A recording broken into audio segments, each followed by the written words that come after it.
Welcome in. This is your Wednesday live chat. This is all things Cognizant, aka the Honda.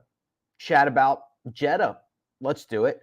We'll do one and done, best ball. We'll probably even draft some major championship teams on Underdog at some point during the show. I got nothing but time. Look at me. I'm on vacation. I'm in a hotel room. I'm on the road. Mina's here. Hey. She says hey. She's a little grumpy. She just woke up from a nap. I do have my second monitor, though, so we're doing that for the first time, which is nice. So I'm going to get to as many of these questions, concerns, or comments that you have. So let's get to it, okay? Drop your questions. Now, something interesting happens here. At whatever time, YouTube, wipes the question. So if you put a question in yesterday, it's not still here. But what happened today was I got an email from Cognizant. I hope that I'm pronouncing that correctly. That says, hey, some of the raw questions might have disappeared. Here they are. Copied and pasted them to me. That's a big time community move. Cognizant gets nothing out of that. The community wins off that. So thank you very much. Here we go. Then I'll go through these, then I'll switch over to the other questions. Josh Shaw says, love the content. I'm enjoying the Splash One and Done very much. Thoughts on Bezuidenhout in One and Done this week? All right. So let's jump into this. Let's go to my website, rickrungood.com. Basically, everything you see from this point on will be my website. I think you should go sign up. It's really great. You'll love it. Okay, so Christian Bezuidenhout. I agree that he is very much improved. If you look at what he is historically good at and what he's been good at recently, big differences. Historically, one of the best putters on the PGA Tour. Recently, starting to find the ball striking. He is working with, oh my gosh, I cannot remember. I'm blanking on his swing coach. I saw the videos. Jeff Smith, I believe.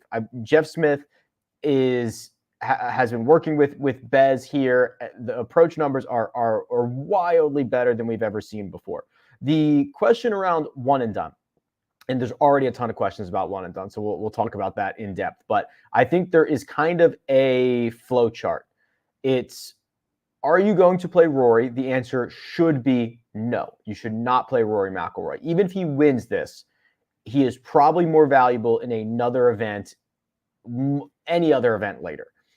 Then the question is, are you going to play Eric Cole? And the answer to that should only be if you're front running, if you're in the top 10% of your one and done. After that, it's wide open. I legitimately think there's 20 guys that you could pick. Bezuidenhout would be on the list. Back to the other questions here. Thoughts on Brendan Todd? Accurate driver, good putter, seems to be a good fit. Let's look into it. You got to be a good fit. You also have to have a little bit of something coming in that gets me excited here. Let's see if we can get to Brendan Todd. I'm on my laptop. Obviously, it's running a little bit slower than normal. There we go. Okay, so Brendan Todd, very accurate. Brendan Todd, very good putter. Here's the problem that I'm going to have. You lose 2.5 strokes on approach in Phoenix. You lose 3.6 on approach at Riviera. I get that's going to happen, but that's not usually what he does. Also, if you go down and look at his let's go back to last year so we can get a larger sample size. His approach performances are much better on shorter clubs, 125, maybe even 150 yards and in. Anything outside of that, he dropped significantly in terms of his PGA Tour rank, and that's where a lot of these shots are going to be coming from this week. They come from 150 to 175, 175 to 200. It's going to be tough for me to get to Brendan Todd here. Next question. Love all the one and done content. Okay, this is another one and done question, and it also discusses ownership. It's from Baylor Bear. So here is the projected ownership, or it's not even projected, it's the accurate site-wide current ownership at Office Football Pool, which allows us to basically determine who's going to be very popular. So this question is about Shane Lowry, Eric Cole, and Russell Henley. It is no surprise that Eric Cole is likely to be the most popular golfer in one and done this week, 15%. Russell Henley is right behind, 12%. Shane Lowry, 9%. I have played Shane Lowry in a couple of one and dones this week. I have not played Rory McIlroy. I've only played Eric Cole when I'm in the top 10%. I've sprinkled a little bit of Cam Young, maybe not as much as I should, but I went with Lowry. I went with JT Poston. And I think I sprinkled a little bit of Matthew Pavone along the way. That's how I did this. Maybe a little bit of Steven Yeager. I'm in a lot of them. It's hard to keep track. But Lowry would be a good fit for me. Just before we get into like the, hey, can you do a deep dive on Shane Lowry questions? Good outright odds for this week. If you look at his performances, even going back to the DP World Tour a couple of months ago at the end of last year, good results there. His results for 2024 are not blowing anybody out of the water. T25 at Farmers, that's great considering the field you're going to get this week. T60 in Phoenix, okay. But the good thing is gains from tee to green in basically in both of those and basically everything that he has played. He struggles with the putter. I think he can get that back on track. He plays out of Florida, going back to Bermuda grass. That seems like the most likely way to squeeze a little bit of juice out of Shane Lowry. Question about Grayson Sigg. It says, can you do a deep dive on Grayson Sigg? Mizuno staffer, by the way. Mizuno just signed. Who did I see Mizuno just signed? Rose Zhang? Love my Mizuno irons. And I do not get paid to say that. I wish I did. I wish I got free stuff. Just the absolute best. Here's Grayson. Fresh off of two missed cuts, he finishes T19 in Mexico, in which he put together 4 pretty darn good statistical rounds. Had a very bad putting round in round 1, bounced back after that, and played well. T17 at the American Express. Okay, a little bit of boom or bust, right? I don't see the consistency here, right? There was a time when Sigg and Steven Yeager were kind of similar players. Yeager has gotten much more consistent and much higher upside. Grayson Sigg still has a little bit of upside here. He has top 10, top 20 upside, but he misses more cuts. He struggles a lot more for 2 or 3 rounds at a time. So I think he's a little bit risky, but otherwise I think he is a pretty good play. Who is on the Rick Run Good betting card for this week? Okay, as usual, this is how I spend my money. Don't let me spend yours. You spend yours however you want. I've bet 4 golfers this week. Eric Cole at 28-1 because I'm not going to miss the community win when this is clearly. So he's playing great. It's Florida. I mean, he's a Florida mini tour guy. Like, this is a home game. He gets the biggest boost for course fit. He gets the biggest putting boost. He is one of the few guys, along with Taylor Montgomery, who gains who's a great putter and better on Bermuda. So I'm just not going to miss out on it. JT Poston, I think, is the obvious, just like Eric Cole kind of guy, right? Loses strokes off the tee, but if he can keep it dry here and then he turns into great second shot, great putter, has an okay history here, nothing to write home about. But I have Poston at 30, Eric Cole at 28. I bet Rasmus Højgaard at 60. Love the talent. And I am firmly in the Maverick McNeely camp at 90-1 until proven otherwise. That number's too long. We've talked about this ad nauseum over the course of the past couple of weeks. I will not bore you with any more of that. With the winners that we've seen so far this year, would it be crazy to start a lineup at Lowry and play a more balanced lineup? No, I don't think so. You know, I put together in my newsletter every single week, I show you the optimal lineup from the previous week, and I'm getting used to typing in that these lineups are 44,000, 46,000, 47,000, like last week, 47,400.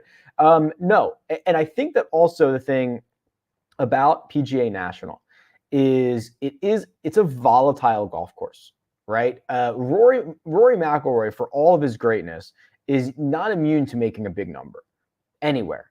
And he is definitely not immune to making a big number at PGA National, where there's water everywhere. Same goes for Cam Young, Matt Fitzpatrick. I mean, all these guys at the top, right? It's a lot like Torrey Pines. Torrey Pines eats guys up and spits them out, chews them up and spits them out, right? And I think that this is also a week to, like, the chalk is super scary this week because of the way that this golf course sets up. So if you wanted to go down there, be a little bit different, be a little bit cheaper, I wouldn't have any problem with you doing that. What would you consider a successful weekend for AK, Anthony Kim? What would you use in a model for Cognizant this week? Strokes gained off the tee or total driving? I would almost always use strokes gained off the tee. It's just a better, more complete stat than like total driving is, or driving accuracy, or driving distance. Here's the field for Liv this week in Jeddah. Realistically, and I'm not being facetious at all, if Anthony Kim does not finish in last place, I would be very impressed, and I think that should be a successful week. It is 12 years out of competitive golf. 12 years. He's a lot older, obviously, 12 years older. It is hard to come back from 12 weeks, 12 months, let alone 12 years. And to get thrown into listen, it'll be low key because there's no cut to worry about, and it'll be Jeddah, and there's not going to be a ton of people out there. But there's going to be a lot of people checking to see what he shoots and wondering if this is just a publicity stunt, right? And you're going up against guys that, even if they haven't played well, have been playing golf. So I honestly, my expectations are incredibly low, and that is not because of what I think of Anthony Kim. I just think that we've never seen a guy take 12 years off, and then what can happen with that moving forward. Hey, Rick, do you ever uncheck players in the custom model? Let's say you're 150 maxing. Do you keep your player pool to an amount? So I don't uncheck. What I've been doing, and I'll show you the custom model here. Oh, maybe I didn't have it already open. I thought I had it open on a tab already. What I do is I'll do something like this. I'll change the max ownership to everyone to like 5. Or if I'm going to do 150 lineups, maybe even like 4, because that would be what? 10 would be 7-ish lineups, right? Would be like the minimum, because I don't want to miss out on anyone. I want to give myself I'm fine with having somebody in one lineup or whatever as opposed to 0. And then what I'll do is if I really like Rory this week, I'll put Rory to 40%. If I think I'll do this by salary. If I think Cam Young, I want to be level to the fielder a little bit more, I'll put him to 20 next to this. And I kind of just go through and do it this way. And some guys that I might feel better about, like Tom Kim, I'll put at 10. Eric Cole, I might love, put him at 40, right? And I'll just do it this way. So I don't really ever uncheck anybody. I at least put a safety net of 4.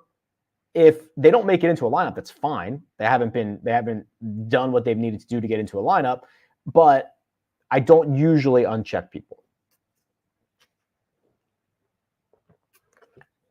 Any chance we could get a rolling report in the custom model? Okay, so there is a rolling report that is available to you. So if you go to the power rankings, go to the rolling report, you can see. It might take a second to load. This is a big report, and I'm on my laptop screen sharing here, so give this a second. Yeah, you can see, last X, which is what you put in, last 12 rounds, last 24, all that stuff. You can see the rolling reports, the averages, the ranks, and that's available in the power rankings right now. I have not thought about putting that into the custom model. I don't know what that would look like. I guess what you could actually do is this. So you could actually, I'm trying to think this through. You could actually, if you wanted to just look at a report like that let's call it for off the tee, right? If you put, so there's 1, 2, 3, 4, 5 off the tees. So if you did this, right? If you put 20 weights on each of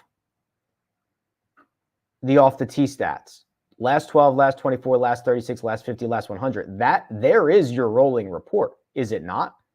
Right? There's Rory number 1, and then you could sort it by whichever one that you wanted. So you could conceivably generate this yourself, but I'll look into, so maybe I could just have a placeholder that says generate off the tee rolling report, and it just automatically puts 20 each in 5 of these, in these 5 categories. I don't know. It's a good question. I mean, it's possible. Obviously, I just did it. Okay. The next 2 questions I believe are connected, and they don't know it yet. But there's a question about a deep dive on Sep Straa, and then there's a question about who is Armina's pick of the week. It's Sep Straa. Yeah, I don't know if the mic picked that up, but I knew that. Now, who was it last week? Nikolai? He didn't play well. They said they need a bounce back from you. Yeah. I mean, you were hot. You went winner, runner-up on 2 long shots. Nikolai, you finally went to a favorite, and he hurt you. I had no choice. That tournament sucked. Yep.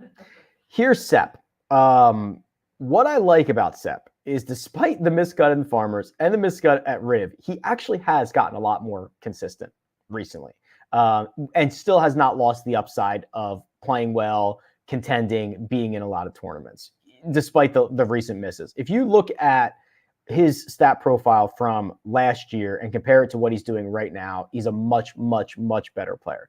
I worry a hair about the putter being gone, because this event historically correlates really well to guys that putt well. Not necessarily that week, because that's not the way the key stats correlation works, but overall strokes gained putting golfers, guys for that year.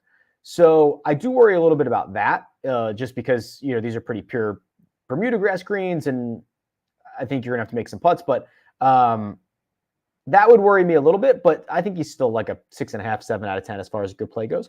Do you think having Rory in the lineups is a must? If there is there a 5K guy to help you bounce back on? No, I actually think. I mean, I don't want to full fade Rory McIlroy, but I don't think this is a great spot for him. It's again a volatile golf tournament, a tournament that he has rarely played, a tournament that when he has played, despite having the win, is one of his worst courses. Actually, while I'm thinking about that, I did just push an update to the Holy Grail for that course horses tab. So what you could conceivably do is look up Rory McIlroy on all of his courses. Where are you, Rory? There you go. And see where he has played the best and where he has played the worst. Now, as far as guys with like 16 rounds or 20 rounds, you're going to find that PGA National is pretty far down the list for Rory. It is right. Where is, I thought he was at 0.8. Oh boy, hold on. Stand by. PGA. Oh, why are you not there? See, this is what happens when you try to push a report before a show. I don't know. I'm going to have to figure that out. I don't know why it's not there. So there you go. Tried to get that done beforehand. The long answer is, this is his second worst course in which he's played at least like 16 or 20 rounds on. He's still gaining 0.8 strokes per round, but that is the second worst. So no, I don't think fading Rory is that bad of an idea. If you need to go down to the 5K range, the three that I like the most, Parker Cootie, not to be confused with Pearson. I like, where is Jorge Campillo, 5,700, or going to, there was one other guy. I had three here. I think it was Novak. Novak at 59 off of back-to-back eighth place finishes would be the three that I would go to for a little bit of salary cap relief. There were multiple questions about Carson Young. We'll do that. I think we could get a Carson and Cam Young battle this week. Carson's been great, right? Carson's got the TA finish in Mexico. Look at the approach numbers. Look at the ball striking numbers in general. Putter, positive in 3 of his last 4. Results coming in. I'm in on Carson.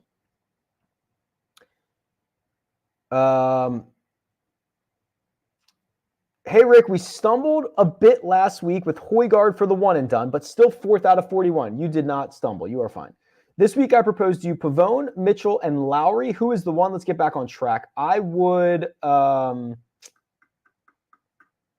mean, if you have Eric Cole left, I'd probably play Eric Cole. Out of those 3 options, I would play Shane Lowry. Okay, those are the comments that did not appear. Kanice, hat tip. Big move for the community. Thank you very much. Let's get back on track. Hey, Rick, any chance you have data for water hazard avoidance? Not handy. I would have to pull it. I'm in second place in a 10-person pick 2. Should I just roll out Cole and Henley, or are there better spots for them coming up with less ownership?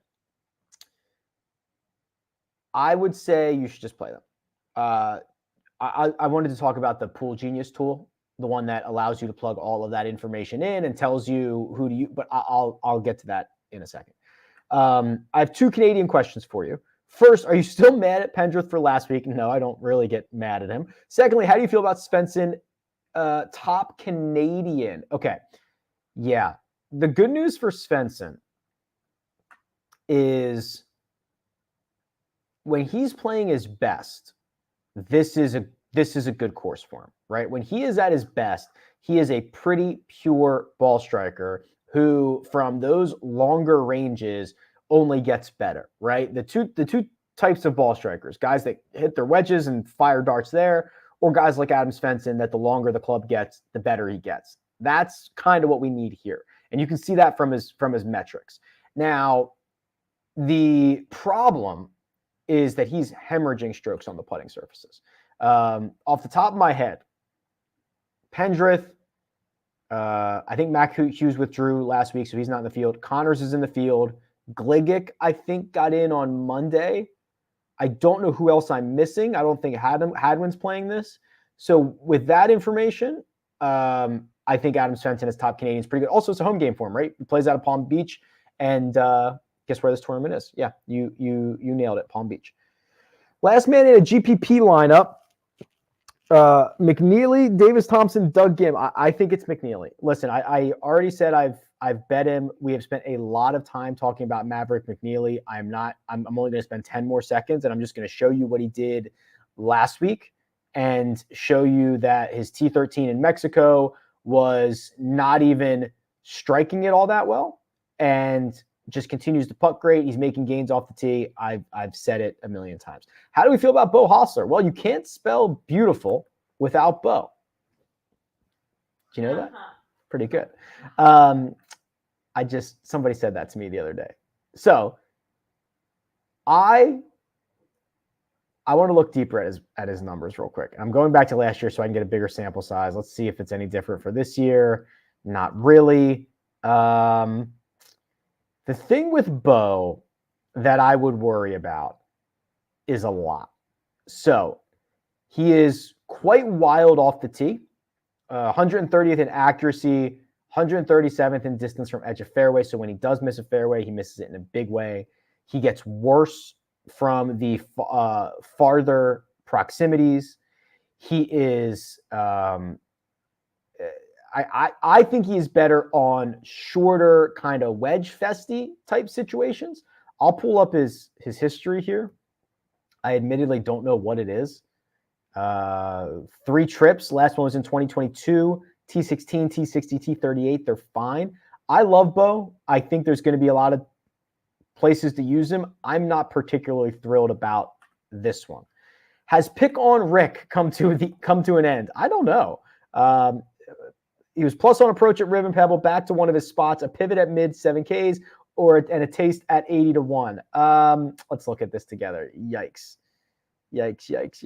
Was he a plus on approach? I don't know what Ben, I'm not sure what you are looking at here.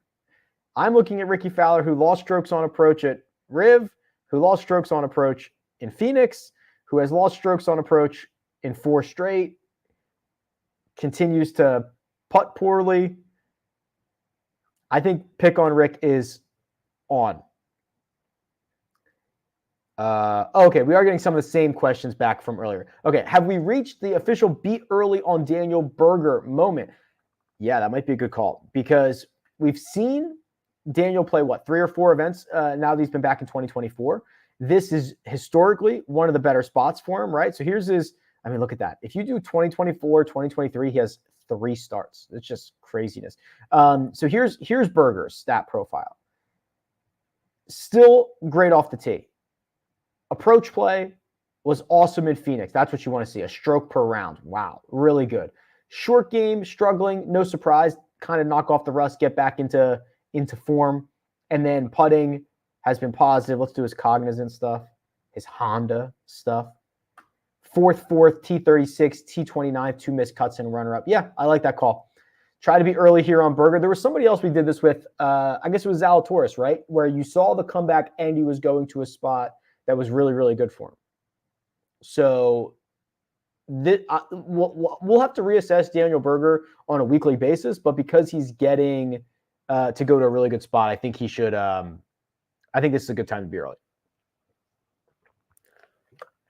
Tubin says, Rick, in one and done, should I just look at the betting odds and go down until someone won't be very popular? If you did that, you'd probably be quite successful. The issues you might run into is like, hey, making sure that I'm saving the right people and all that fun stuff, but that's probably not a bad thing. That's what Armina does. Here is the Pool Genius tool that I continue to use and love it more every week. I helped consult on this tool, so that's why it's near and dear to my heart, right? It's kind of my vision, and then the guys at Pool Genius built it.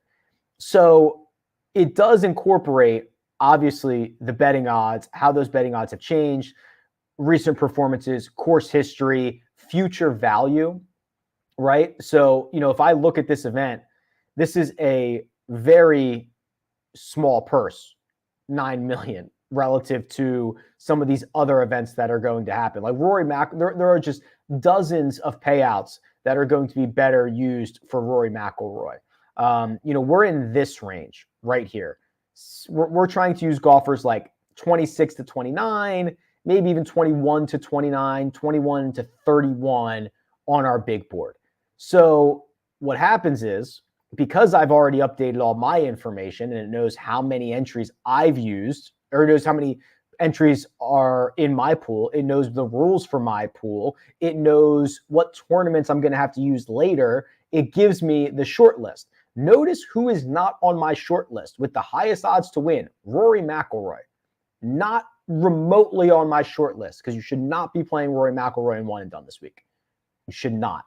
My highest picked golfer my highest graded golfer is Cam Young, followed by Ben Yan, Minwoo Lee, Sung Jae Im. Now, what is also noteworthy, so it knows who I've selected, right? So Eric Cole's not on here, Steven Yeager's not on here. What's also interesting about this is I've never seen a short list this big. It usually gives you 5 or 6 guys to consider and grades them. I've got 20 guys that are graded because it's wide open. I mean, it's just so wide open. You're probably not going to use these guys anywhere else. They have good odds to win this week. You cannot use Rory, and I've already used Eric Cole. I bet you if I hadn't used Steven Yeager, he would probably grade out pretty high for me. But there it is. So I recommend everybody. There's a free trial. So like if you can go put all your information in, put your pool information in, put in your past selections, and it'll give you this information. It's a very, very valuable tool. I like it. Links in the description. What golf glove do you use and recommend? All right, Jacob, there's 2. So I don't know if you've been following along, but I've had golf glove issues. I would always burn a hole here, which I understand is because of a bad swing, yada, yada, yada. There are 2 that I would recommend. If you want a traditional glove, traditional, what is that leather? No, I'm blanking on the name. But like if you want that pro feel, Red Rooster. Very good, lots of colors, very comfortable, stayed very, it never kind of crumbled or got crusty on me. If you are willing to try something different, I am currently in love with the Clinch Golf gloves. They are tactical gloves. They almost feel like rain gloves, but they're not. They're incredibly light. The first time you put it on, it's going to feel like you're not wearing anything. It's very weird. Cabretta, thank you. I have a couple now, but the first Clinch that I used it for like 40 rounds, and it was exactly the same. And then I bought a couple more because I wanted different colors and stuff, but it'll take a little bit to get used to. I used one this morning. I love it. I love it. I wish I was getting paid to say that. I'm absolutely not. I have no interest in it other than the fact that they are really, really good gloves. Rick, this might be an out there question, but with this being more of a technical course with all the water and placement on the drives, do some of the senior tour guys pop out at all? I think you can get some of those guys who can handle those golf courses on the PGA Tour. Just an opinion, is there an overreaction to Knapp's final round? He was breaking ball striking records, maybe call that Sunday round the nerves, and winning the first tourney. Sneaky this week. Boy.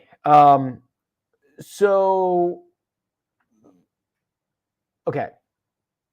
I think I get what you're saying. Like, I don't care as much about his Sunday final round because, like you're saying, Curtis, I think it was probably a regression to the mean. He was, I mean, you're right. He had like 14 strokes gained ball striking in the first 3 rounds. That is, he is either Scotty Scheffler, Tiger Woods, or it's unsustainable. The problem that I have is Sunday looked so different. The tempo, even when he was, even on the first 3 days, he can kind of get a little loose with the driver, and that's not going to play here. I think Vedanta is one of the better spots for him. I think this is one of the worst spots for him. So, sorry about that. John Moriarty, I think I already showed this, but I'll show it to you again. So here are the projected one and done ownerships. And I'll refresh this just to make sure. I can't imagine it's changing that much in the week. I got a little bit of Russell Henley got a 1/10 of a percentage of a boost there. Eric Cole at 15.5%, Russell Henley at 12, Cam Young at 9.6, Shane Lowry at 9, Sep Straa at 8. Those are your top 5. Benny On's the only other one over 5%, 7.2. Everybody else is 5% or lower. I'm going with a lot of Poston. If you look at the betting odds, like Tom Kim at 2.9% would probably be pretty good. What else do we have here? Yeah. Everybody else is pretty much garbage. Is Rory Cole starts my lineup too chalky? Wow. So Rory projected 34%. Eric Cole projected 20%. Are they the 2 most popular golfers? They are. So I would say yes. However, if you must do this, you better get freaky somewhere else, and you better keep your total ownership under, like, let's just see what would happen, right? So let's clear this out. If I locked Rory and if I locked Eric Cole, and then I said, whoops, I favorited him instead of locked him, my bad. And then I said I need my max projected ownership to be under 80%. Well, those 2 guys take up 54% of it. Let's just run like 10 lineups and see what happens. Yeah, you get Rasmus, Rio, Doug Gibb, Mac, Thorbjorn, EVR, Bjork, and Chan Kim. Here's one that's really interesting. Bezadenhout is also 14% projected ownership. So those 3 guys are eating up like all of your ownership. But then you go Pendrith, Michael Kim, Chandler Phillips. Like, that's what you would have to do. And sometimes it really bangs you here and gives you Padraig Harrington and Scott Stallings. And so you'd have to get very creative the rest of the way.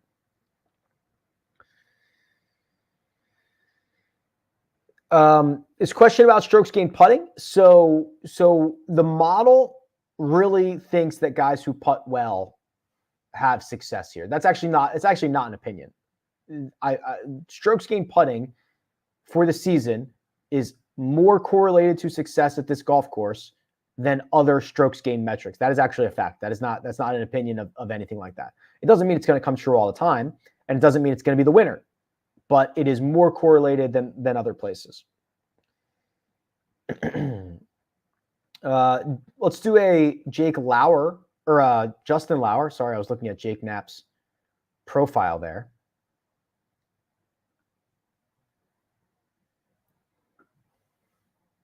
Yeah, so far so good. 5 consecutive starts where he has gained at least a stroke on approach. He's made the cut in all of those. The putter is not very good, though. He did putt well on Pas Palm. Not a huge surprise for a bad putter. So I'm not going to give him too much credit there. I thought he was a very good wedge player. Could I be wrong there? I am. I'm quite wrong. Let's see if it's headed into this season. Yeah, he's a pretty good all-around ball striker, but he is better from those farther buckets. I will say, does he keep it in play? Nah. There's some red flags here, right? Finally gained strokes putting, and he did it on Pas Palm. Is that sustainable? I lean no. I could be wrong. He is pretty awkwardly wayward off the tee. Is that a problem? Could be. But I get it. I think it's fair. I'm not super thrilled.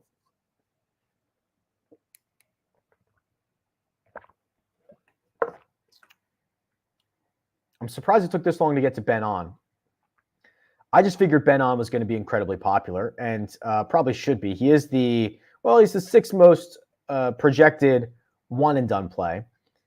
I don't like the fact that he has lost with the putter again, right? So here's what we don't want to see. We don't want to see Ben On go the route of Lucas Glover, Ricky Fowler, where you switch putters, you get a good run, and then you fall back into those losses. And I don't want to say just 2 events is going to be the end of him with the putter, but that does worry me. The good news is he still finished T16 at Riv, losing 3 strokes putting, and you mentioned it. This has historically been a good spot for him. So cautiously optimistic here. Look at those results. Has for the most part, I mean, he's gained more than he has lost here, 3 out of 5. The 2 losses were really bad losses with the putter, but that will be the X factor. Can Ben On putt to a 0? Can he gain? If he does, he's in play. I am in on Rasmus, obviously, this week. I'm also in on Pavone, right? So let's just recap this. Already gone from the public sentiment, $8,700 Matthew Pavone, who will be 4.5% owned in one and done. And this is a guy that could have very easily and might have gone back-to-back at Farmers and Pebble. Think about that. Torrey Pines and Pebble Beach. They didn't finish the last round at Pebble. He finished 3rd. It is pretty conceivable, I think he was 2 shots back, that if they play the final round at Pebble, he could have won, and it would be back-to-back victories to go along with his T7 at Sony earlier this year, to go along with his win in Spain in October. So 2 wins in 10 starts, 11 starts, a T5, a T7, and a 3rd that was shortened to 54 holes. I'm willing to risk basically nothing. No ownership, no price, nothing. I should probably bet him. I'm going to write this down and go look at what his number is. That this is just like, why are we not more excited about this? This is, if Ludwig did this, I understand it's because we have a larger body of work for him, but this is an insane run he's on. I can't use your website at work because it's flagged as a gambling site. Is there any way to change this? Oh, man. I love sticking it to the man. So I would love for you to use the site at work. I would love, it's how I built this site. I don't know if I can change. I don't know how to, I certainly didn't, I would never have listed it as a gambling site. Maybe if I changed. It's not a gambling site. No, but you know what I think I do? I think it says Rick Rungood, the largest database for fantasy and golf betting, which might be flagging things. I'm just using that as a description. I'll look into it, Jeff. I want you to be able to stick it to corporate America, stick it to the man, make sure that you're running your models on their dime. So I'll look into that. I kind of gave a verbal deep dive on JT Poston earlier. I'm playing him in a lot of one and dones. Just quickly here for Griffin and for everybody else who's interested in seeing the stat profile. Finished T10 at Riv, bunch of top 10s, bunch of top 25 finishes as of late. Very good putter, good second shot player. Yes, he's going to be a little bit shorter or erratic off the tee. I can live with that. He is like basically Eric Cole for half the price. Ownership. What do you think of Corey Connors this week? I'm just so out on Corey Connors. I kind of got into this on the Monday show with Greg on the first cut. The fact that he just has to gain 5 or 6 strokes ball striking to get level from what his short game is doing. It's so bad, not even on the greens, but also around the greens. And it limits his ceiling. I mean, if I told you a guy gained 6 strokes ball striking at Riviera in a 70-person field and finished 24th, you'd be like, this guy stinks, right? Like I just, there is so to me, I don't know where we squeeze the juice out of this, unfortunately.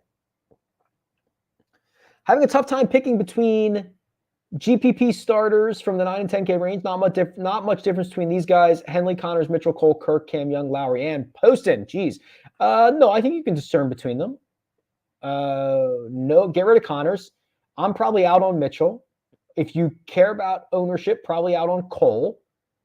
And I like the rest of them. One and done question. I've watched the one and done videos on league and setup. Sick. Shane Lowry, a good fit. I think, okay, remember when Shane Lowry should have won this event, got melted in a rainstorm, and then Sep Straa stole it from him? This is a good spot for him. Is there a better spot for him? You could play him at like the Scottish maybe, but you're probably going to get a lot of good guys at the Scottish. This is probably the best spot for him. First round leader, sure. So here's what I'll do. I'm going to go to the power rankings, which are right here. I'm going to go to strokes gained distribution. I'm going to go to 5+. I'm going to go to last 100 rounds, minimum 24. And I'm going to say Matthew Pavone, who gains 5 or more strokes to the field 10% of the time. Minwoo Lee is also a pretty good one. Is it time to give up completely on Brandt Snedeker? Hasn't had a top 25 in a few years now. Just give up on him ever being a viable play again. Dan, you are like 3 years too late. You said he doesn't have a top 25. His last top 25 is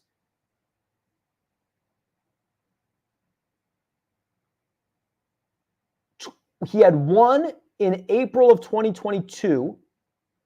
He had one in January of 2022. The Open in 2021. I mean, yeah, we're like years. Yes, unless you're betting him to play 4 rounds or to finish like top 60. But no, Brandt Snedeker should probably never come across your mind. And I love the guy. 35% Rory. Am I crazy? But I think I'll be full fade on him this week. That's fine. Also almost 21% on. What do you think about a Minwoo pivot? Okay, let's do the Minwoo deep dive here because I feel like he has not played as much as I thought he was going to play in 2024. I don't know why, but here's what we've got. American Express T21, Farmers, Phoenix. Yikes. Very bad in Phoenix, but it was all over the final 2 rounds.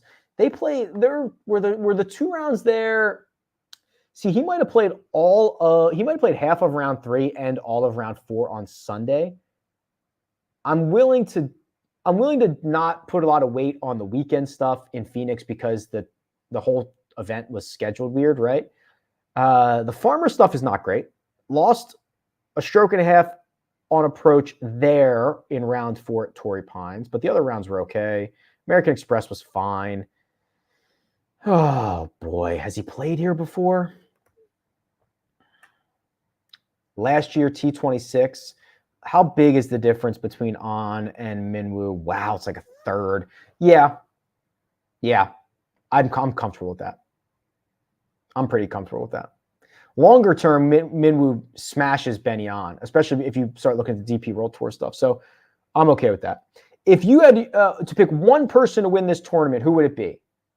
I'm just going to be a cornball and say Eric Cole. Does Pool Genius take into account ownership projected or place in standings when giving picks? We can't change the golfer rankings.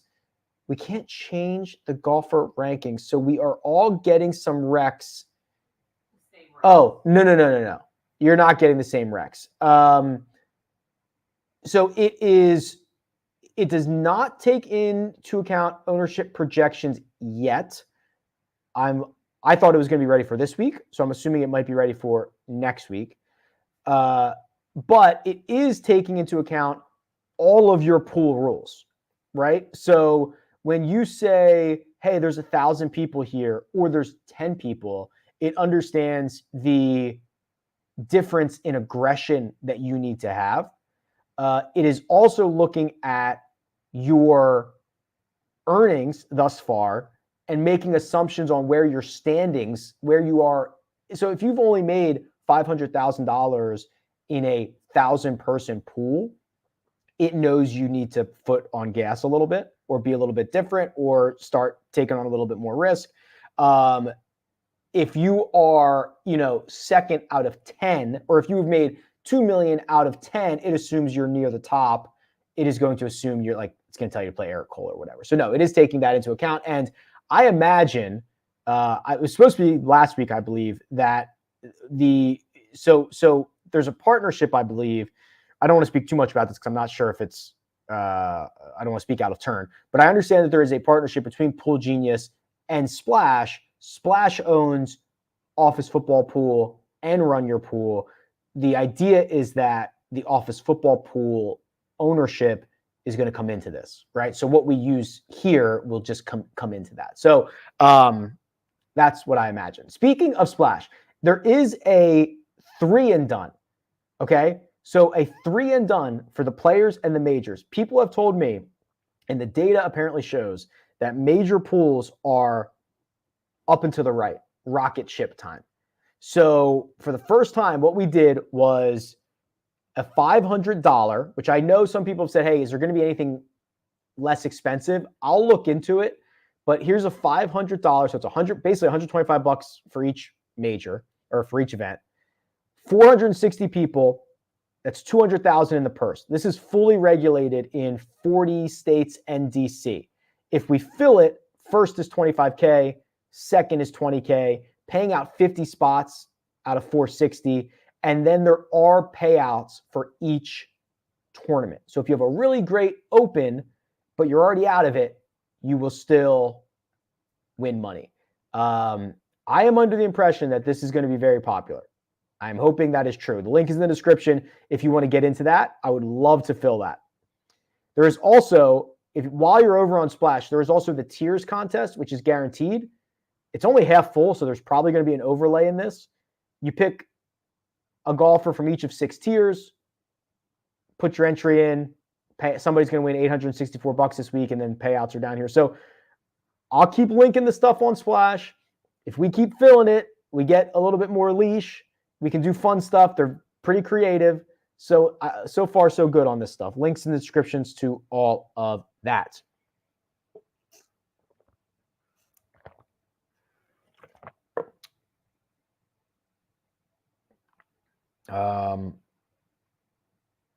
Are you more concerned about recent form or course history? Form. Is there anyone as a better value in the last slot under 7,200 than Rio Hisatsune? Hisatsune. I think it's McNeely at 7,100. That's me. You guys know that I'm irrationally involved in this now with McNeely at 7,100, and it's been working out, and I am going to have to go with that. So I think that is a little bit better. I also wouldn't mind. I understand if you're leery about Doug Gim's 3 straight missed cuts here and 0 for 3, that is fine. But what he has done in his last 3 is really, really good. I would prefer either one of those over Rio, and then I would probably go to him. Okay, so it's close. Oh boy, I'll come back. That's a deep dive, Sage. It says, what is Thorbjorn's current PGA comp? I'd have to dive into that. Best putters on this surface. Okay, so go to the Holy Grail. Go to strokes gained. Go to strokes gained by tournament. Pick however many years you want. Go to more filters. Start clicking Bermuda. You can do Bermuda. See, here's the thing. You could do just pure Bermuda, or you could do like Tiff Eagle Bermuda. You could do some of the ultra dwarf stuff. If you don't want to do any of the like hybrids, that'd be fine. But let's do this. Best putters on Bermuda. Some guys have small sample sizes. Rio has a small sample size, but he's number 1. Stanger, small sample size, number 2. Larger sample sizes, Taylor Montgomery, Ben Griffin, Eric Cole, Matt Fitzpatrick, Ben Taylor, Denny McCarthy. I also did this in my weekly newsletter, which, by the way, it is literally 100% free. You should just go sign up for it. I did the specialists. So these are guys that this is the difference between their regular strokes gained over the last 50 and their Bermuda strokes gained putting. So look at guys that are already good putters and see the improvement. Eric Cole, Taylor Montgomery. Other guys you could consider, Ben Taylor, we talked about that one. Nico Echeverria, Victor Perez. Just trying to find guys that aren't super horrible. Ben Coles, Vince Whaley. Actually, Vince Whaley withdrew. Don't play that. But like this is like Kevin Yu just goes from being an absolutely miserable putter and losing a stroke per round to only losing a half a stroke per round. So keep that in mind.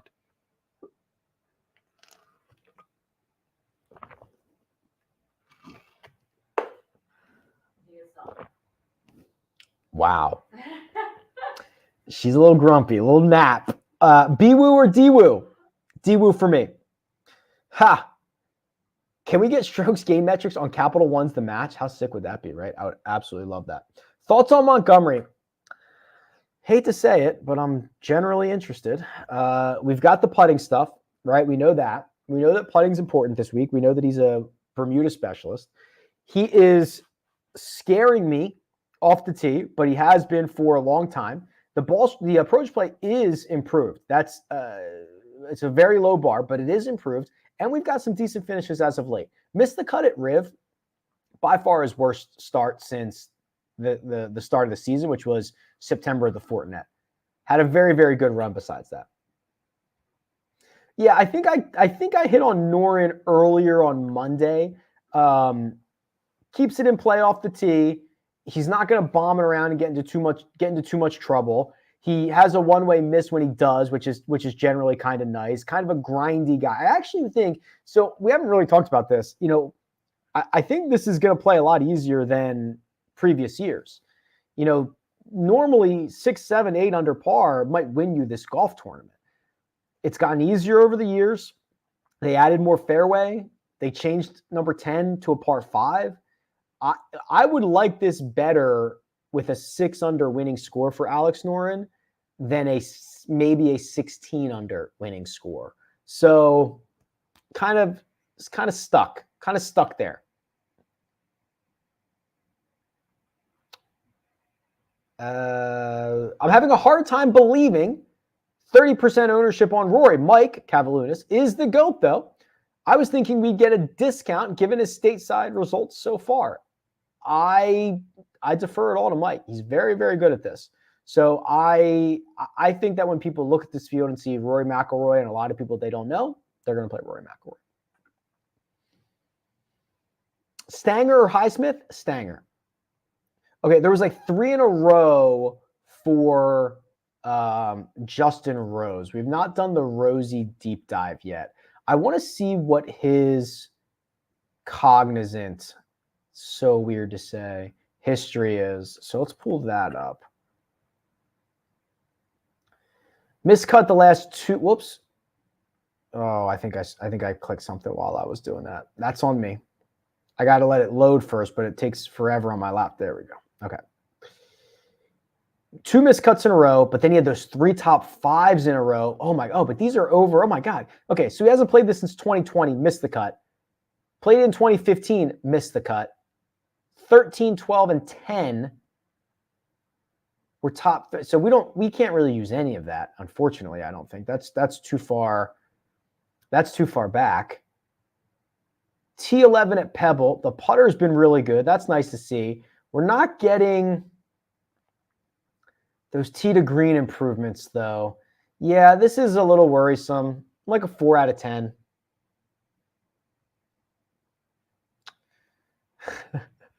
If you ever get that Mizuno deal, I'm happy to bite the bullet and take the hand-me-downs. Yeah, I've got my set right there. Very good. How would you rank these 5 without knowing what you're looking for, Devin? I would rank them Rory, Cam Young, Cole, Lowry, Henley. Good luck. I mean, top 35 out of 400. This is one and done. I used Tony Finau even when I didn't really love him. Just wanted to not get leaped by a bunch if he won. Should I feel the same way with Eric Cole? Gut says to fade. You're right on the line. Like I said, Mark, if you're in the top 10%, you should probably just be using Eric Cole. You're right on the border there. If you really do not like Eric Cole, there's a million guys you could play instead. You could play JT Post, you could play Benyon, you can play whoever. You're right on the cusp of it. I would not mind anything. Oh man, Ricky Pickle's going to get me here. Just says pivots in each salary range DFS. Oh, I hate that. It's not even a question. It's not even phrased nicely. I don't know, man. It's a tough scene. It's not hard to just put like a question mark. Cheers from Colombia. Wow, very cool. Let's go Villegas top 10. That'd be sick. Nice. Wow, Colombia. Holy crap.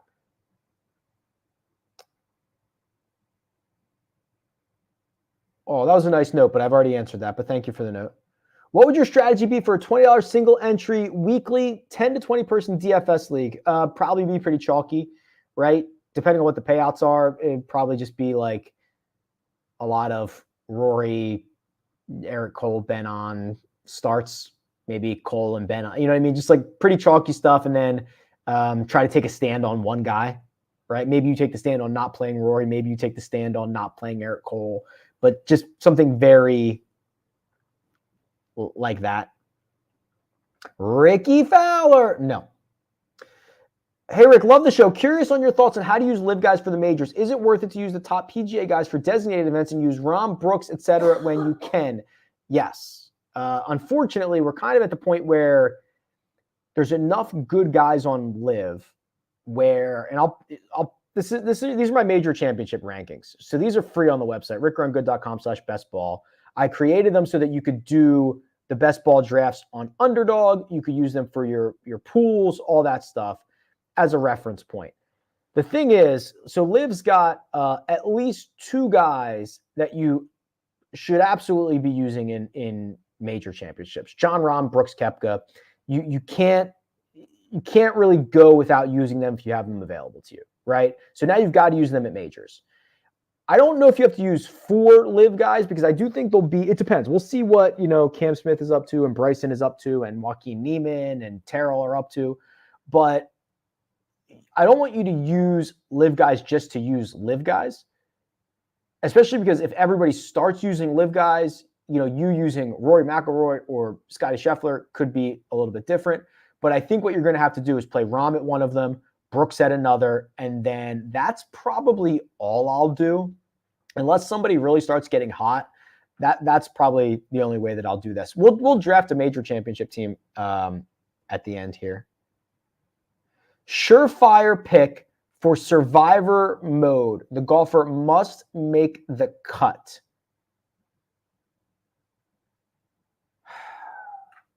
I select Russell Henley. You didn't see that coming?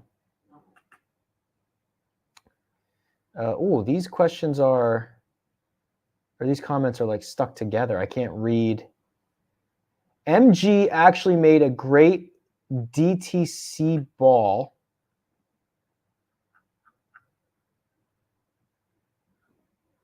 Sorry, the StreamYard is like pushing those comments together. I don't know. Okay. Splash available for Canada yet? I don't know. Try it. I don't know. Go to their website. There's a thing. Rick, where are you, my guy? Napa.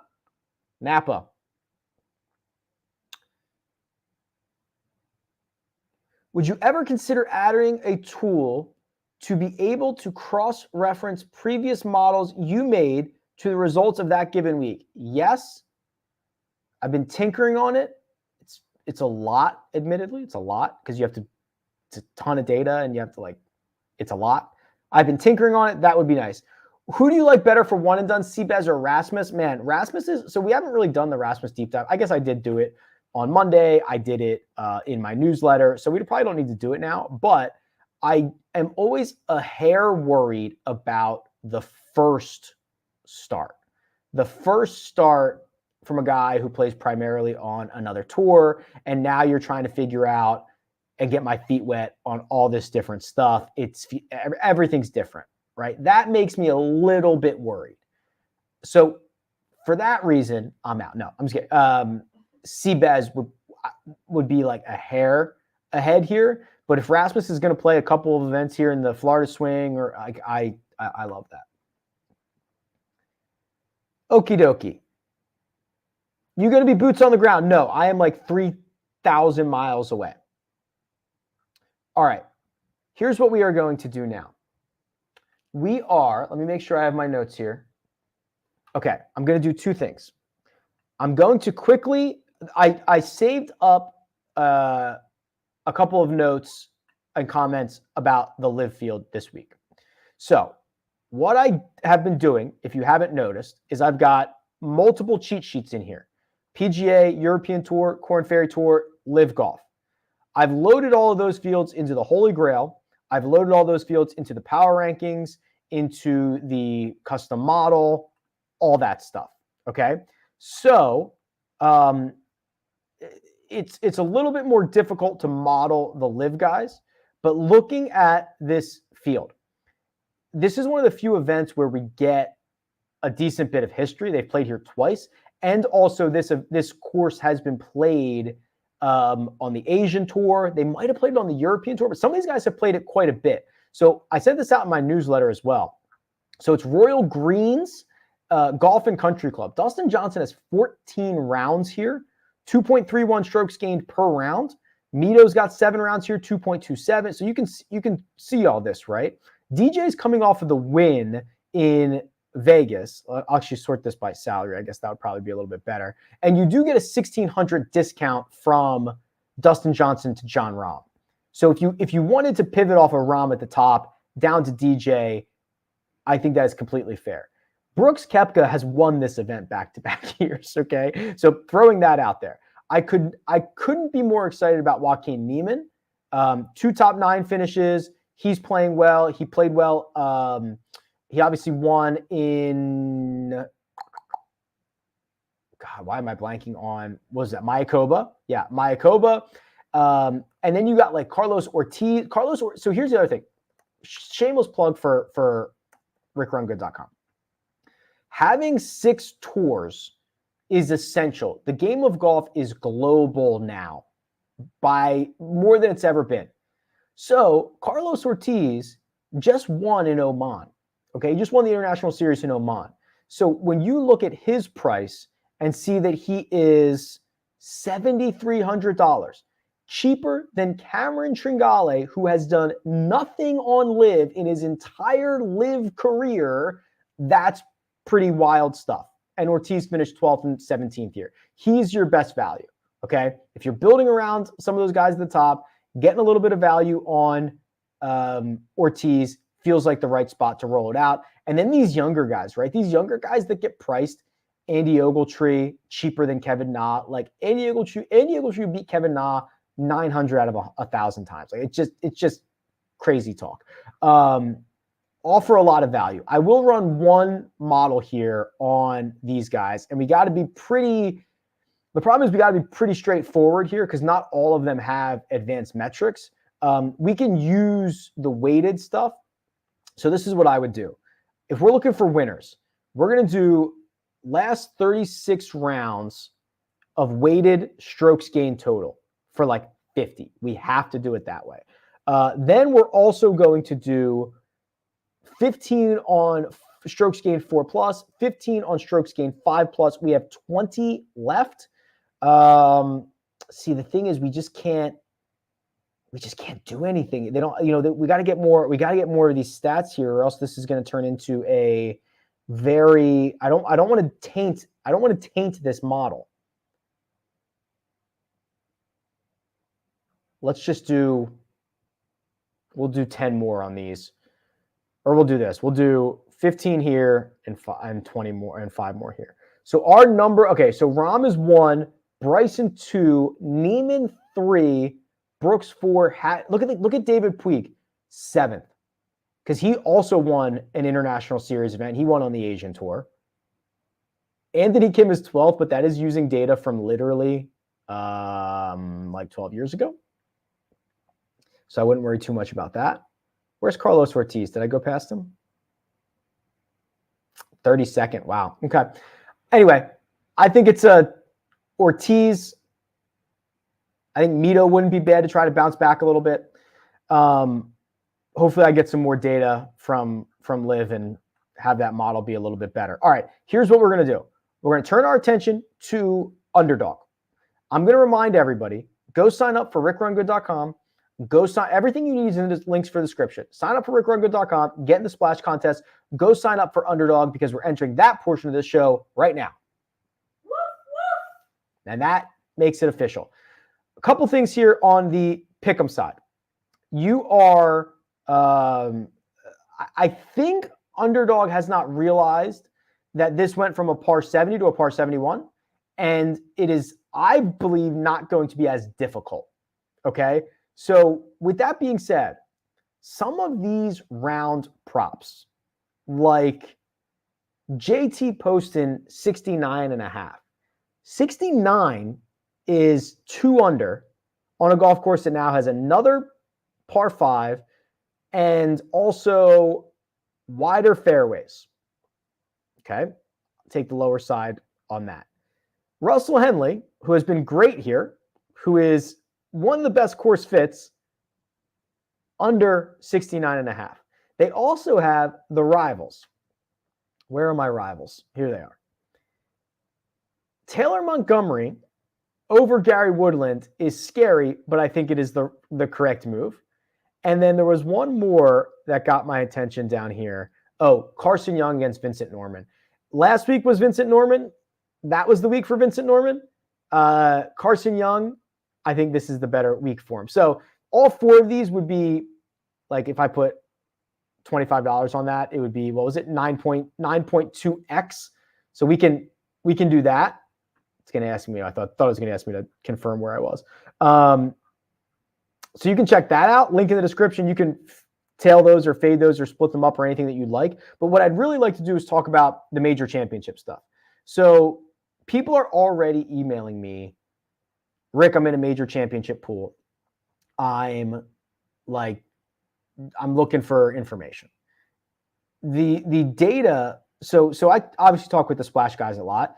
They told me their data around like run your pool and office football pool is that major pools are incredibly popular. And I'm starting to see that as well. So I did my rankings here for those reasons. I've got the qualifications, who's qualified for each one, the strokes gained metric, strokes gained at each one of the majors. And because Underdog has the major championship best balls right here, this is, to me, way better than the season long because, oh, wow, we're in a filled one. Beautiful. Because we have the 5th pick, because it's going to be a lot easier to get guys that play in all 4 of them. It is going to be better because you can use the live guys, right? I was drafting season-long teams that didn't, 10 rounds where John Rahm never goes. 10 rounds where Brooks Koepka never goes. That's kind of wild. So the major championship best balls are sick. I had a couple questions about emphasizing the Masters, which I think is the correct thing to do. We're going to know who's in it. It is a sticky course history, so we should be able to predict it a little bit better. And that is how you advance out of the round. Round 1 is the Masters. So putting a little bit of emphasis on that, I think, makes a ton of sense. Okay. We are, I'm assuming this thing is going to start momentarily. Where's my countdown clock? There we go. Scheffler and Rory McIlroy go 1-2. Obviously, our rankings have, I'll move this over so I have it. Rahm goes 3. So we're probably going to take either Brooks or Xander here. Wow. Okay. So we are going to get Brooks. Hovland went 4. We're going to get Brooks. I have Brooks as my 4th golfer. So that's fine. Wow. Is this going fast? Are these guys all on? Why is it on 0? Okay. I'm going to take Justin Thomas, who I think is going to win a major. This might be my Wi-Fi. Yeah. Right? It's like speed. I'm not getting the countdown clock. I think it's the hotel has bad Wi-Fi. But we've got Brooks Koepka and Justin Thomas out of the gate, which I'm completely happy with.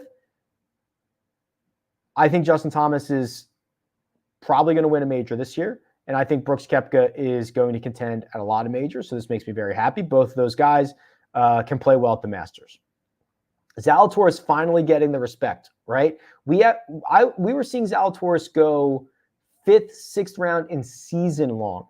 I was getting him even in majors pools like in the 20s. Now he's at 12. So makes complete sense. This draft is flying. I love that. There was also something else I wanted to do. Wow, Cam Smith at 16. That is horrible. I mean, I hate to really pile up a bunch of live guys, but DJ here playing good golf. He's going to go to the Masters first. He's in everything. We're going to rock there. And then what we'll also do, we're not going to go with all these live guys. Although maybe we should. We're going to go Cam Young here, which is a little bit off the beaten path. But we know he is going to play in all of them. Great skill set at a lot of these. I did not want to go Hideki. I thought Hideki was my other option there. I wanted to show you the live leaderboard stuff. I mean, don't let me sign off without showing the live leaderboard stuff. There's some new quick live leaderboard updates for this week. The live leaderboard, which is the shot-by-shot tracker on rickrungood.com, now has some pre-tournament stuff. So it's got strokes gained total, top 10s, cut percentages, and also past performances, how this player looks versus the field. So there's some pre-tournament stuff in there now that's pretty cool. All right. If Hideki falls to us again, I mean, we'll take Hideki there.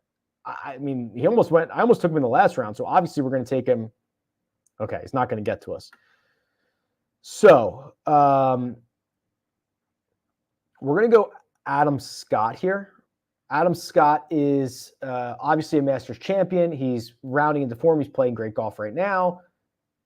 And then we are going to go Russell Henley, who has played well at Augusta, Georgia guy. Again, we're kind of really leaning on the Masters first.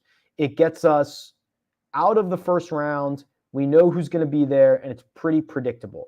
So we've got Brooks Koepka, Justin Thomas, Dustin Johnson, Cam Young, Adam Scott, Russell Henley. Is there anybody's team who's better than that? No. Maybe this one. Maybe Short Gamer TV has Xander, Cantlay, Fitzpatrick, Fleetwood, Day, Minwoo. That's not bad. That's not bad. We're almost done this because we're already in. We're coming up on 7-5, pick 41. There's only 60. I think all these guys are on autopilot, which is kind of great. I would love Lowry in this spot. Would love Lowry. Can't take Neiman. He's only in one major right now. Would love Lowry here. If not Lowry, Ben On's in every. There goes Lowry. Ben On's in everything. Can we trust Ben On in majors? Nick Taylor. Although I can probably get Nick Taylor in a second. All right, watch this. We're going to go. I hate this. I should have went with Harris English. We're going to get Nick Taylor here. And then what we're also going to do is we're going to try to snatch up Matthew Pavone. There's a chance Pavone is just like that dude, right? There's a real chance of that. And then we round this out. So ideally, this goes Pavone Woodland for us. Woodland's in everything, and I've got time for him to. Oh, there goes Pavone, and I got time for him to get back into form.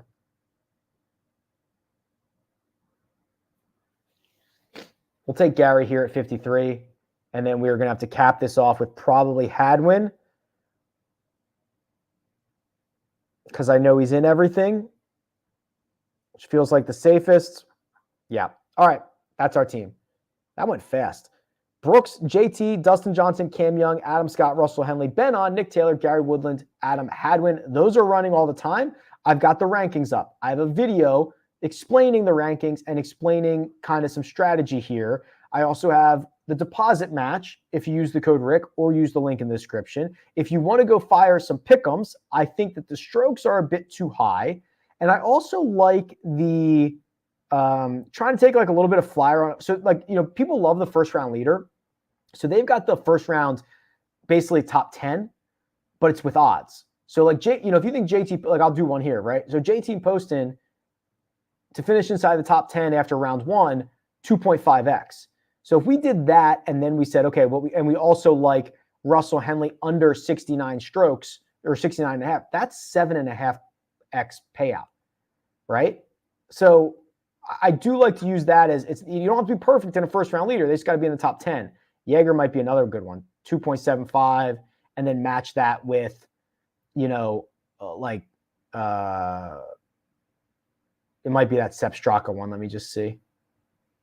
Or like Lowry under, right? 8.25% or 8.25x. Yeah, interesting. So a lot of ways to get creative. All right, Mina, you can take the banner down. Thank you much. Rick, link in the description. Rick is the code. Okay, went a little bit over today. That's fine. I showed it. Yeah, that's good. Thanks. So live leaderboard's getting better all the time. Rick Run Good, trying to get better all the time. Go sign up for that. All the links that you need are in the description. I hope that we have had another successful week. I wish you all the best, and I will see you guys soon.